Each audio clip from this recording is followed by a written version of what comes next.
Hello guys, welcome और welcome back to my channel twisted कहानियां। मेरा नाम है कनिका। कुछ दिनों पहले मैंने आपको एक स्टोरी सुनाई थी जिसमें एक महिला एक क्रॉल स्पेस में घुस जाती है जो कि उसकी एल्मिरा में बना हुआ था। मेरी वो स्टोरी कई सारे लोगों को बहुत पसंद आई थी, तो आज कुछ उसी तरीके की होम इन्वेजन की स्टोरी मैं आपके सामने लेकर आई हूँ। ये घटना है 2014 की, जबकि एक कपल जो कि कहीं बाहर गया हुआ था, आउट ऑफ टाउन गया हुआ था, वो अपने सिएटल वॉशिंगटन में बने घर में वापस लौटता है कुछ दिनों के बाद और ये पाता है कि उनका घर पूरी तरह से डिस्ट्रॉय हो चुका था अंदर से। जब उन्होंने ताला खोलकर अंदर कदम रखा तो इन्होंने देखा कि इनके जितने भी जूते चप्पल थे वो सारे फाड़ दिए गए थे, उनके सोल्स फाड़ कर इधर उधर फेंक दिए गए थे। इसके अलावा किसी ने एक पेंट कैन को खोला था, सारा का सारा पेंट उनकी टॉयलेट सीट पर ऊपर से नीचे तक डाल दिया गया था। इसके अलावा उनकी जितनी भी चिट्ठियां, जितनी भी मेल्स आई थी, उनको फाड़ फाड़ कर पूरे घर में पीसेस करके उनके इधर उधर फेंके गए थे। उनके कपड़े फाड़ दिए गए थे। जितनी भी ड्रॉर्स थी जिसमें सामान होता है वो सारी निकाल कर इधर उधर फेंक दी गई थी, उन्हें तोड़ दिया गया था और उनके अंदर का सामान भी बिखरा हुआ था। इसके अलावा इनके एक डोर फ्रेम में एक चाकू फंसाया हुआ था। ऐसा लग रहा था कि उनको डराने के लिए जानबूझकर ये चाकू यहाँ पर लगाया गया है। इसके अलावा उनका हैंड लोशन लेकर जगह जगह पर दरवाजों के हैंडल्स पर लगा दिया गया था ताकि अगर वो दरवाजा खोलें तो उनके हाथ में लोशन लग जाए और वो इरिटेट हो जाएं। एक पर्स वहां पर पड़ा हुआ था जो कि इनका नहीं था। उस पर्स को जब इन्होंने खोलकर देखा तो उसके अंदर से एक आईडी कार्ड मिला, एक 27 ईयर्स ओल्ड महिला का, जिसको वो बिल्कुल नहीं जानते थे। अब उन्हें समझ में नहीं आया कि ये पर्स किसका है, ये आईडी कार्ड किसका है। अब इन्होंने पूरे घर में अच्छी तरीके से तलाशी की लेकिन इन्हें कोई भी वहां पर मौजूद नहीं मिला। ना ही उन्हें बिल्कुल भी ये समझ में आया कि इनके घर में कौन घुसा होगा। अब ये लोग थोड़ी देर बाद उस घर से बाहर आ गए। इन्होंने तुरंत ही पुलिस को फोन किया। पुलिस भी थोड़ी ही देर में यहाँ पर पहुंच गई, लेकिन पुलिस वाले भी उतने ही कंफ्यूज्ड थे जितना कि ये कपल था। वहां से कोई भी चीज चोरी नहीं हुई थी। किसी भी तरह के फोर्स्ड एंट्री के वहां पर निशान नहीं थे, यानी कि जबरदस्ती कोई भी घर में नहीं घुसा था। ऐसा लग रहा था कि किसी के पास चाबी थी, वो घर के अंदर घुसा और उसने घर को तहस नहस कर दिया। अब जब पुलिस वालों को भी कुछ भी समझ में नहीं आया तो अल्टीमेटली पुलिस वालों ने रिपोर्ट लिखी। वो लोग वहां से चले गए और उन्होंने कपल को इंस्ट्रक्शंस दिए कि तुम अपने डोर्स लॉक कर लेना, खिड़कियां अच्छे से बंद कर लेना, लेकिन ध्यान रखना अगर कोई भी तुम्हारे घर के आसपास संदिग्ध दिखे या अंदर घुसने की कोशिश करे तो हमें तुरंत फोन करना, हम तुरंत आ जाएंगे, क्योंकि इससे ज्यादा पुलिस वाले कुछ नहीं कर सकते थे। अब पुलिस वाले वहां से जा चुके थे। अब इस कपल को कुछ भी समझ में नहीं आ रहा था कि वो क्या करें, तो उन्होंने सफाई करनी शुरू कर दी। उन्हें ये सारा का सारा मैस अब खुद ही साफ करना था। करीब 2 घंटे लग गए। उन्होंने 2 घंटे में काफी हद तक घर को थोड़ा बहुत साफ कर लिया था। फिर उन्होंने डिसाइड किया कि अब बाकी का बचा कुचा काम हम कल करेंगे। वो लोग जाकर अपने बेड पर लेट गए थे। वो लोग काफी थक गए थे। अभी इन्हें लेटे हुए थोड़ी देर ही हुई थी, अभी ये लोग सोए नहीं थे, तभी अचानक इन्हें कुछ आवाजें सुनाई दी। ऐसा लग रहा था कि ये आवाजें किसी जानवर की हों और ये आवाजें ठीक उनके बेड के नीचे से आ रही थी। इन्हें लगा कि शायद कोई छोटा सा एनिमल इनके पलंग के नीचे घुस गया है, क्योंकि वैसे भी इनके बेड के नीचे बहुत ज्यादा जगह नहीं थी, बहुत नीचा था इनका बेड। इनको लग रहा था कि हम दरवाजा खोलकर सफाई वगैरह कर रहे थे, सामान अंदर बाहर ले जा रहे थे और उसी समय कोई जानवर इनके घर में घुस आया होगा। लेकिन अब इनको समझ में नहीं आ रहा था कि अब इस जानवर को वो लोग बाहर कैसे निकालें। अब इन्होंने डिसाइड किया कि ये खुद उस जानवर से डील नहीं करेंगे, वो कुछ भी हो सकता है। वो एक बार फिर से पुलिस को फोन करेंगे, उन्हें डर भी लग रहा था। अब इन्होंने एक बार फिर से पुलिस को फोन किया। पुलिस वाले तुरंत ही वहां पर पहुंच गए। ये लोग बेडरूम के अंदर गए। इन्होंने बेड वगैरह को हटाने की कोशिश की और जब बेड को हटाया गया तो ये पाया कि इनके बेड के नीचे एक 27 ईयर्स ओल्ड यानी कि 27 साल की महिला मौजूद थी, जिसका वजन करीब 40 केजीज था और उसने बहुत भारी मात्रा में मेथ लिया हुआ था, यानी कि ड्रग्स लिया हुआ था। उसके हाथ में एक नाइफ था, एक चाकू था और एक हाइपोडर्मिक नीडल थी। ये महिला आराम से उस बेड के नीचे मौजूद थी और बेड के नीचे एक गड्ढा खोद रही थी। ये वही सेम महिला थी जिसका पर्स इनको इस घर से मिला था और उसके अंदर वो आईडी कार्ड भी मौजूद था और उस आईडी कार्ड पर इसी सेम महिला की फोटो थी। तो यानी कि ये महिला अपना पर्स उस घर में भूल गई थी।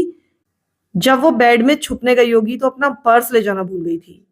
जब पुलिस वालों ने इससे पूछताछ की तो इसने कहानी सुनाई कि इस कपल के अपार्टमेंट के बाहर एक बहुत बड़ा पेड़ था। वो इस पेड़ पर चढ़ी, उसके बाद वो सेकंड फ्लोर पर कूद गई। वहां की जो विंडो थी वो खुली हुई थी और विंडो को खोलकर ये उस घर के अंदर घुस गई, जिसका कोई भी कारण नहीं था। इसने पता नहीं क्यों उस घर को बर्बाद कर दिया। क्यों उसने ये सब किया, इसका कोई कारण आज तक समझ में नहीं आया है। लेकिन उसके बाद ये बेड के नीचे चली गई। अब ये जो बेड था, इसके नीचे बहुत ज्यादा जगह नहीं थी, तो कभी भी इस कपल को लगा ही नहीं कि इस बेड के नीचे भी कोई छुप सकता है। इसीलिए इस कपल ने जब पूरे घर की सफाई की तो बेड के नीचे झांक कर नहीं देखा। उन्हें लगा कि बेड के नीचे तो कुछ हो ही नहीं सकता है, और वो आराम से पूरे घर की सफाई करते रहे बिना ये जाने कि उनके अपने बेड के नीचे एक पूरी की पूरी महिला मौजूद है। अब पता नहीं उस महिला का क्या इरादा था। पता नहीं क्यों वो उनके बेड के नीचे गड्ढा कर रही थी, और वो गड्ढा सिर्फ नीचे की तरफ ही नहीं कर रही थी बल्कि गद्दे को भी खोद रही थी।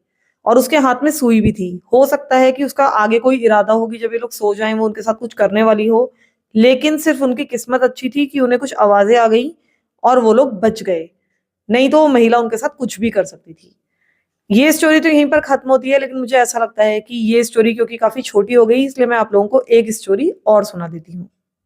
ये दूसरी घटना है 2017 की, जबकि एक यंग कॉलेज स्टूडेंट जो कि एक अपार्टमेंट में अकेले रहती थी और कॉलेज में पढ़ाई कर रही थी, उसने अचानक ही नोटिस करना शुरू कर दिया कि कुछ ना कुछ उसके घर में ठीक नहीं चल रहा है।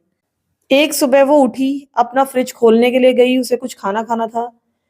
उसे लगा कि जो खाना उसने थोड़ा सा ज्यादा छोड़ा था, फ्रिज के अंदर रखा था, वो खाना थोड़ा सा कम हो गया है। इसके अलावा कई बार वो सुबह उठती थी, अपने लिविंग रूम में जाती थी, लेकिन जब वो वापस आती थी तो उसे लगता था कि शायद जो तकिए वो जिस पोजीशन में छोड़कर गई थी वो उस पोजीशन में रखे हुए नहीं है। इसके अलावा कई बार लिविंग रूम के कुशन्स भी अपनी जगह से हटे हुए लगते थे, या फिर कई बार उनकी पोजीशंस चेंज होती थी। यहाँ तक कि कई बार जो पिलोज थे वो उसे काउच के नीचे पड़े हुए भी मिले, जो कि वो कभी भी नीचे गिरे हुए नहीं छोड़ती थी। ये छोटी मोटी चीजें उसके फ्लैट में चल रही थी, लेकिन ये सारी चीजें कलेक्टिवली उसको बहुत ज्यादा अनसेटल कर रही थी। कहीं ना कहीं वो थोड़ा बहुत डरने भी लगी थी। उसको नाइटमेयर्स आने लगे थे। उसे ऐसा लगने लगा था कि कहीं ऐसा तो नहीं कि कोई व्यक्ति उसके अपार्टमेंट में घुस रहा हो उसके पीठ पीछे। फिर एक रात जब वो सो रही थी तो इसी तरह का एक नाइटमेयर देखकर वो जागी। उसने पाया कि वो पूरी की पूरी पसीने में लथपथ हो चुकी थी। तब उसने डिसाइड किया कि वो शावर लेने के लिए बाथरूम में जाएगी, उसके बाद आकर सोएगी। फिर वो बाथरूम में गई, वो अपना फोन भी बाथरूम में अपने साथ ले गई थी।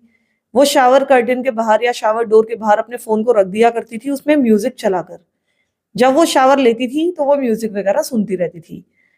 और अगर उसको म्यूजिक वगैरह चेंज करना हो या बंद करना हो तो सिर्फ अपना हाथ बढ़ाकर वो उसको चेंज कर सकती थी या बंद कर सकती थी। इस अपार्टमेंट का जो बाथरूम डोर था वो बहुत ही ज्यादा पुराना था। इस डोर में की हमेशा अंदर से लगी रहती थी, ताकि अगर आप चाहें तो घुमाकर इस दरवाजे को लॉक कर लें, क्योंकि कई बार दरवाजा अंदर से लॉक नहीं होता था। तो जनरली जो ये जो लड़की थी अकेली ही रहती थी तो दरवाजा लॉक नहीं करती थी, लेकिन अगर अपार्टमेंट में कोई और मौजूद हो तो अंदर से वो लॉक कर लेती थी। अगर इस दरवाजे को एक बार लॉक कर दिया जाए चाबी घुमाकर, तो ना तो वो अंदर से खुल सकता था बिना चाबी के, ना बाहर से खुल सकता था। तो इस तरह की एक की हमेशा उसके बाथरूम में मौजूद रहती थी। तो इस दिन ये लड़की वहां पर शावर ले रही थी, म्यूजिक सुन रही थी, और अचानक ही उसे महसूस हुआ कि उसको ये गाना चेंज कर देना चाहिए। उसने अपना शावर कर्टन वहां से हटाया और अपना हाथ उसने मोबाइल फोन की तरफ बढ़ाया। लेकिन जब उसकी अपने फोन पर नजर पड़ी तो उसने पाया कि उसके फोन में कुछ नजर आ रहा है, यानी कि उसका जो फोन था उसमें मिरर की तरह कुछ दिख रहा था। उस फोन के सामने कुछ मौजूद था जिसकी छाया फोन के अंदर नजर आ रही थी। अब उस लड़की ने बिना मुड़े उस फोन को देखा कि उसको क्या नजर आ रहा है। तब उसको नजर आया कि उसके बाथरूम के बीचों बीच एक डार्क फिगर खड़ी हुई है, जो कि उसको फोन में थोड़ी सी नजर आ रही थी। और ऐसा लग रहा था कि वो जो छाया है वो ज्यादा हिल डुल नहीं रही है, वो वहां पर चुपचाप मौजूद थी। अब ये जो लड़की थी ये बहुत ही ज्यादा घबरा गई, लेकिन उसने पलटकर बिल्कुल नहीं देखा कि बाथरूम में कौन खड़ा हुआ है। उस समय उसने बहुत ही ज्यादा समझदारी से काम लिया। उसने अपना डर जाहिर नहीं होने दिया। उसने हाथ बढ़ाकर गाने को चेंज किया, और उसके बाद वो वापस शावर कर्टन को बंद करके शावर के अंदर चली गई। उसके बाद उसने अपने शावर की सेटिंग पूरी तरह से हॉट पर की, यानी कि उसके शावर में अब बहुत हॉट वाटर आने वाला था।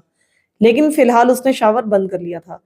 जब उसे लगा कि अब पूरी तरह से गर्म पानी इस शावर में आएगा अगर मैं इसको ऑन करूंगी, तो अब वो तैयार हो चुकी थी। उसके हाथ में हैंड शावर था। उसने उस हैंड शावर का जो हेड था वो शावर कर्टेन से बाहर निकाला उस छाया की तरफ, और तुरंत ही वो गर्मा गर्म खौलता हुआ पानी उस व्यक्ति के ऊपर छोड़ने लगी जो वहां पर मौजूद था। उसने ये सारा खौलता हुआ पानी सीधा उस व्यक्ति के चेहरे पर डाला था। उसके बाद वो शावर से बाहर कूदी, बाथरूम से बाहर की ओर भागी। इधर जो वो व्यक्ति था वो बिल्कुल दर्द से तड़प रहा था। एकदम खौलता हुआ पानी लगातार बहुत तेज और बहुत सारा उसके ऊपर पड़ा था। वो अपना चेहरा क्लच करके वहां पर बैठ गया था, चीखने लगा था। अब इस लड़की ने जाते जाते एक और समझदारी का काम किया। उसने वो चाबी उस दरवाजे से खींचकर बाहर निकाल ली, और जैसे ही वो दरवाजे से बाहर भागी तो तुरंत ही उसने दरवाजा पहले खींचकर बंद किया, और उसके बाद इस चाबी से उसने दरवाजे को पूरी तरीके से लॉक कर दिया था। इसके बाद वो लड़की बाथरोब वगैरह पहनकर सीधे किचन की तरफ गई। किचन में जाने के बाद उसने अपना बुचर्स नाइफ ढूंढा जो कि उसके स्टैंड में रहता था। उसका वो जो बुचर्स नाइफ था वो बहुत ही अच्छा था। उसकी क्वालिटी बहुत अच्छी थी, उसकी धार बहुत तेज थी। लेकिन उसको वो किचन में कहीं भी नहीं मिला। उसने हर जगह उस बुचर्स नाइफ को ढूंढा लेकिन वो मौजूद था ही नहीं। अब इसने उस चाकू को ढूंढने का इरादा त्याग दिया। वो तुरंत उस अपार्टमेंट से बाहर भागी। उसने पुलिस को तुरंत फोन किया। पुलिस वहां पर पहुंची। उस लड़की ने पुलिस को चाबियां दी अपने बाथरूम की। इसके बाद ये सारे ही लोग उसके अपार्टमेंट के अंदर गए। बाथरूम को खोला गया, और जिस व्यक्ति को उस बाथरूम से बाहर निकाला गया वो एक क्रेजी लेडी थी, यानी कि एक महिला थी जो कि पहले इसी अपार्टमेंट में रहा करती थी। लेकिन बाद में किसी कारण से उसे इस अपार्टमेंट को छोड़ना पड़ा। लेकिन इस अपार्टमेंट को छोड़ने से पहले उसने इस अपार्टमेंट की चाबी बनवा ली थी। वो अक्सर चुपचाप इस अपार्टमेंट में घुस आया करती थी। जब वो लड़की अपने कॉलेज में होती थी, वहां पर मौजूद नहीं होती थी, तो ये उस अपार्टमेंट में आती थी, वहां पर टाइम स्पेंड करती थी, वहां पर सोती थी, काउच में सोती थी, फ्रिज में से खाना निकाल कर खाती थी।